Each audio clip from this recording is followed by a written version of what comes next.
Well, folks, we're less than 2 months out from tax day. Hundreds of thousands of Michiganders will have to make adjustments on their returns after filing for unemployment. Ryan Cummings from our sister station, Fox 17 in Grand Rapids, explains what you need to know and why it could be a headache for you.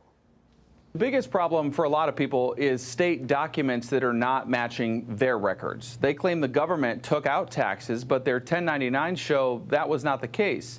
Even if you're not in that group, there are things you need to know. It's the dreaded time of year for millions of Americans, finding the necessary paperwork to file your taxes. And they're not as normal as they have been in the past. So even, if you normally file them yourself, you may want to seek out a site just to help, because there are some specific changes. Scott Gamini is an accounting instructor at Davenport University. It runs one of the local volunteer income tax assistance programs. The federal initiative helps people file at no cost. Individuals and families earning less than $57,000, we will prepare your taxes for free. One of the biggest issues their group is seeing is the earned income tax credit. Unemployment is considered not earned income. So if they're receiving more unemployment than earned income, it could drastically affect that credit. If you filed for unemployment benefits, you will owe state and federal taxes, even on the $600 weekly federal boost. Some people had those withheld.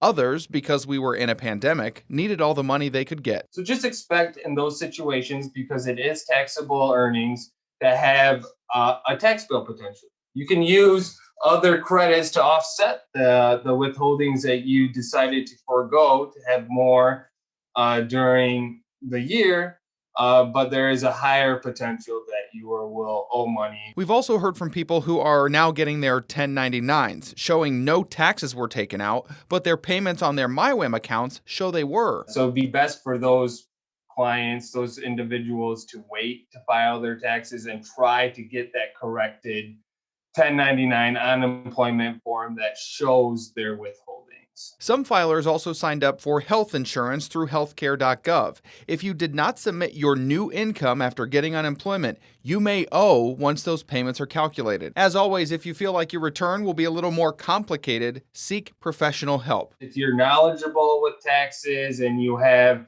relatively simple sources of income, and then you're working in one location, you could use TurboTax to complete your own or do your own taxes. But this year is unlike any other. The VITA program has locations all over the state and country. If you need to find one, just go to the website that you see right there on your screen. Here is the Rebound Rundown. The tax deadline for federal and state returns is still April 15th.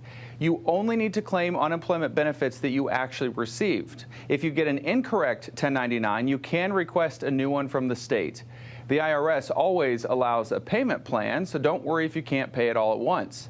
If you are going somewhere for help, just make sure you bring all your tax documents with you, including the 1099 for unemployed workers, along with your ID and Social Security card.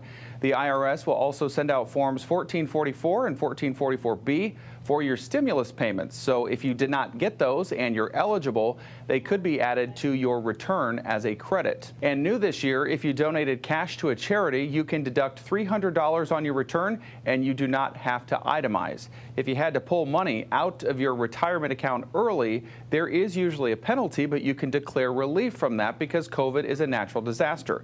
That means you will not have to pay the 10% penalty for taking out up to $100,000. If you missed any of those tips, we have posted them all on our website. For The Rebound, I'm Ryan Cummings.